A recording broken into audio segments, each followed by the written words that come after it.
না। সামগ্রিকভাবে বাংলাদেশের অবস্থাটা ইন্টারন্যাশনাল জায়গায় এমন একটা অবস্থায় দাঁড়িয়েছে যে কেউ বাংলাদেশকে কোনো ধরনের সহযোগিতা করতে চাচ্ছে না। আমি যে এনগেজমেন্টের কথা বলছিলাম, দেখেন ডক্টর মোহাম্মদ ইউনূস ওনাকে কিন্তু কেউ ইনভাইট করেনি এখন পর্যন্ত স্টেট ভিজিটে। খেয়াল করবেন, উনি দোভাসে গিয়েছেন আন্তর্জাতিক অর্থনৈতিক সম্মেলনে, সেখানে কিন্তু তার কোনো স্টেট এনগেজমেন্ট ছিল না, কোনো সরকার প্রধানের সঙ্গে হচ্ছে না। তিনি দুবাইতে গিয়েছিলেন, সেখানে কিন্তু দুবাইয়ের মন্ত্রীর সঙ্গে দেখা হয়েছে, কিন্তু দুবাইয়ের যে হেড অফ গভর্নমেন্ট তার সঙ্গে কিন্তু ওনার কোনো এনগেজমেন্ট হয় নাই। উনি আগামীকাল চীন যাবেন, চীনেও কিন্তু this is also not a state visit. আপনি খেয়াল করবেন, তিনি যেই বিইউ কনফারেন্সটা যাচ্ছেন সেটা একটি এনজিও কনফারেন্স, সেটা কিন্তু চীনা গভর্নমেন্টের কোনো কনফারেন্স না। এবং এই কনফারেন্সটিতে সোফার আমি গত ৩-৪ বছরে তাদের যেই প্রোগ্রামগুলো দেখেছি, গেস্ট লিস্ট দেখেছি, নেভার এবার কোনো দেশের সরকার প্রধান এই সম্মেলনে যোগদান করেননি। এবারই প্রথম সম্ভবত তাদের সম্মেলনে কোনো সরকার প্রধান যোগ দিতে যাচ্ছে।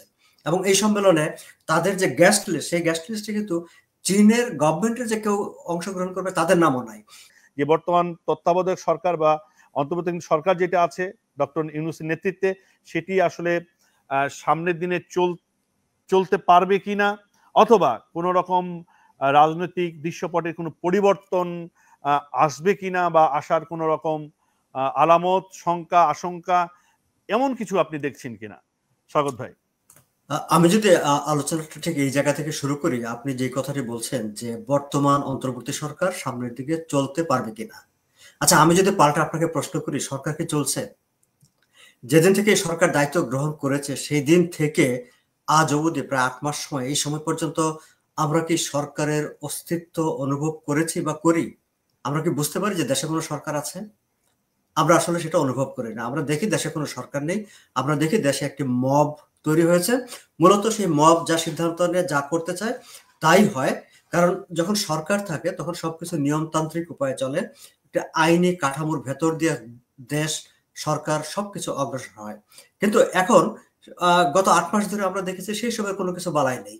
একটি গ্রুপ, একটি গোষ্ঠী যখন যেটি মনে করছে সেটি হচ্ছে, যখন যার বাড়ি দখল করা দরকার, যার বাড়ি ভেঙে ফেলা দরকার, যাকে গণপিটুনি দেওয়া দরকার, যা খুশি যা তার দরকার সবই হচ্ছে।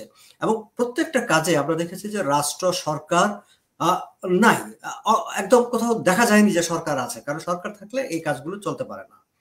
এখন সে জায়গা থেকে যদি আমরা সামনের দিকে তাকাই যে সামনে তাহলে কি হবে, আমরা সরকারের জায়গা থেকে কোনো পরিবর্তন দেখি না। যে সরকার ওয়ার্ক করতে চায়, ফাংশন করতে চায়, একটা মানে non functioning government want to be functionable, এরকম যে একটা অ্যাটিটিউড থাকে সরকারের মধ্যে, সেটা আমরা দেখি না।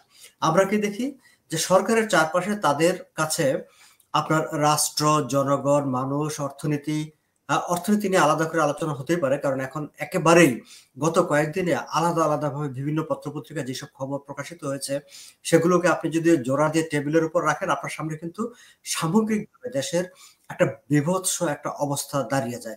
আমি অর্থনীতির কথা বলছেন যে দারিদ্র্যের হার বেড়েছে, সেটির কথা বলেছে, কয়েকটি জেলায় দারিদ্র্য বেড়েছে। না, সেটি তো আছে। আপনি একটি সরকার, এই যে ধরেন বর্তমান যে সরকার চলছে গত ৮ মাস ধরে চলছে, কিভাবে চলছে?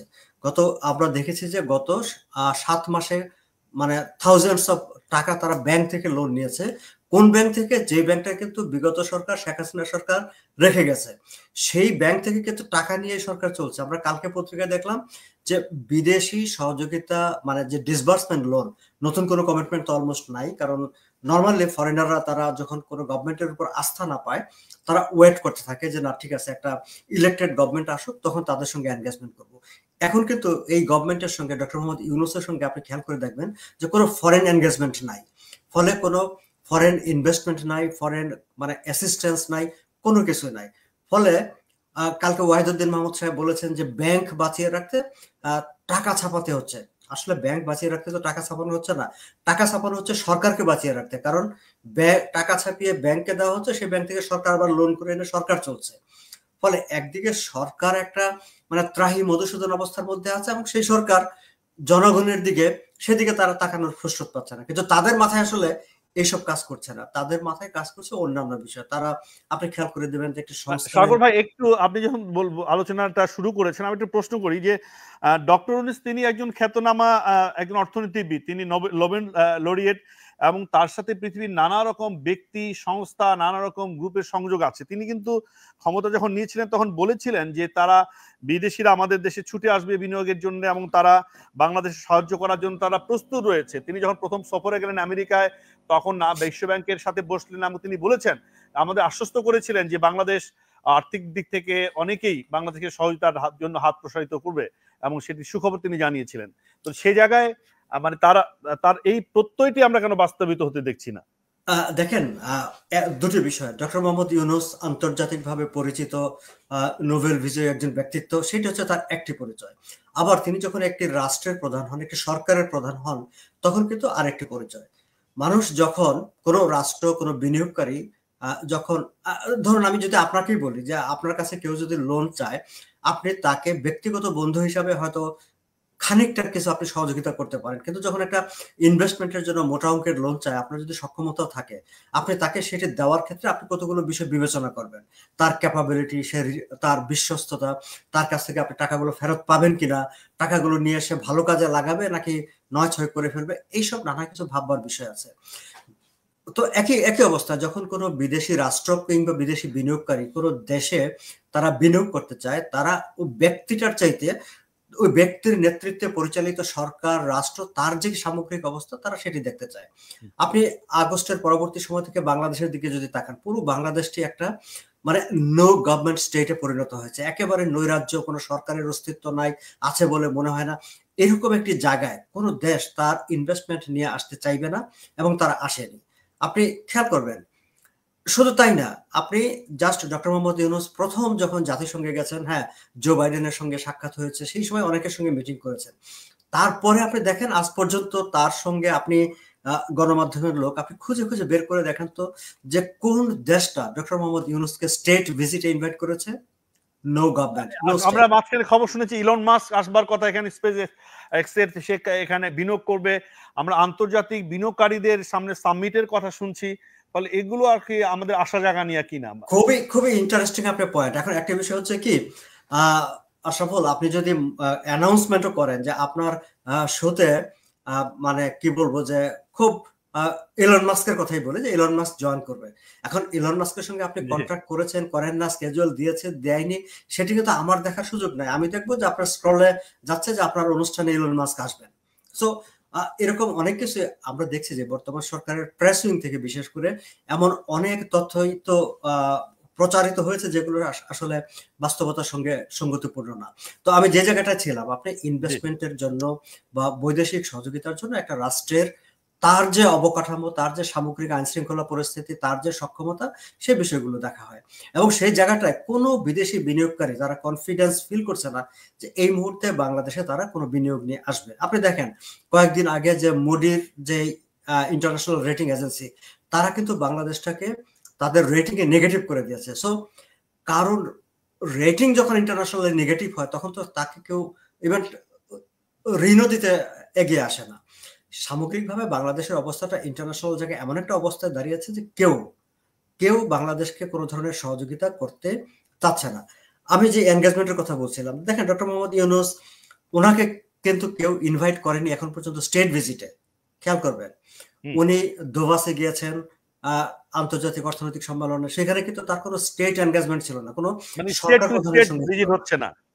তিনি দুবাইতে গিয়েছিলেন, সেখানে কিন্তু দুবাইয়ের মন্ত্রীর সঙ্গে দেখা হয়েছে, কিন্তু দুবাইয়ের যে হেড অফ গভর্নমেন্ট তার সঙ্গে কিন্তু ওনার কোনো এনগেজমেন্ট হয় নাই।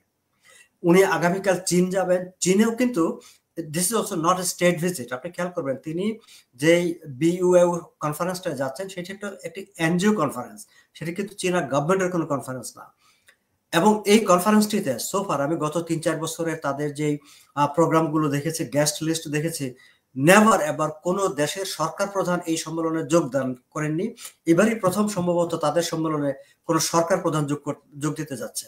এবং এই সম্মেলনে তাদের যে গেস্ট লিস্ট, সেই গেস্ট লিস্টে কিন্তু চীনের গভর্নমেন্টের যে কেউ অংশগ্রহণ করবে তাদের নামও নাই।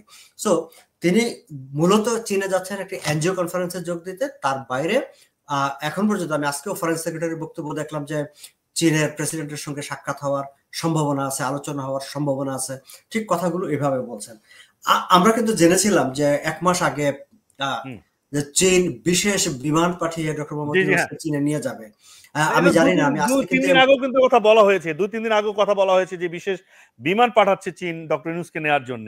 হতে পারে, বাট আমি জানি না। আমি আজকেও খুঁজেছিলাম যে যেহেতু কালকেই যাবেন কোন পত্রিকায় বা যে ফরেন সেক্রেটারি যখন প্রেস কনফারেন্স করেছেন তিনি নিশ্চয়ই কথাটি বলবার কথা, কিন্তু আমি যে কয়েকটি পত্রিকা পড়েছি সেখানে ফরেন সেক্রেটারি এমন কথা বলেছেন বলে আমার চোখে পড়েনি। হ্যাঁ, সো বিষয়গুলো দেখেন যে আমরা এক ধরনের প্রোপাগান্ডার মধ্যে আছি। আমরা কিন্তু রাষ্ট্র পরিচালনার ক্ষেত্রেও আমরা ডিসইনফরমেশনের অভিযোগ অন্যদের দিকে তুলি, কিন্তু আমরা সরকার থেকেও কিন্তু একরকম মানে বাড়তি, আমি যদি ডিসইনফরমেশন টার্মটা ব্যবহার নাও করি, মানে সরকারের কাছ থেকে আমরা এমন সব তথ্য জনগণকে দেওয়া হচ্ছে যেগুলো আসলে অনেকটা বাস্তবে আমরা আবার খুঁজে পাই না। আবার একটা খেয়াল করবেন যে এই গভর্নমেন্টের সবকিছুই একটু আগে ভাগে ধরেন হওয়ার আগে বড় ধরনের প্রচারণা হচ্ছে, যেমন চীনের ট্যুরটা নিয়ে আরো কয়েকটা ট্যুর নিয়ে খুব বড় ধরনের প্রচারণা হয়েছে, কিন্তু পরবর্তীতে আবার এখনকার মিডিয়া সেগুলো মিডিয়াও দেখে না, আমাদেরকে আবার কম্পারিজন করে দেখায়ও না যে হ্যাঁ আগেই বলা হয়েছিল এখনই হয়েছে, কিন্তু রিয়েলিটি হচ্ছে পরবর্তীতে আমরা সেই বিষয়গুলো দেখি না। সো মূলত এখন বাংলাদেশটা চলছে এক ধরনের কথা বলার উপর, বক্তৃতা বিবৃতির উপর, কিন্তু আপনি যদি রিয়েলিটিতে তাকান ইকোনমি খুবই অ্যালার্মিং একটা জায়গায় আছে, খুবই আর আইন শৃঙ্খলা পরিস্থিতি, সামাজিক অবস্থা সেগুলো তো আপনি ভাই, জানেন। হ্যাঁ, আমরা অর্থনৈতিক বিশ্লেষণটা শুনলাম, চমৎকার করেই আপনি বলেছেন। হয়তো এই বিষয়গুলো আরো আমরা তথ্যপাত্র নিয়ে পরবর্তীতে আমরা আলোচনা করব।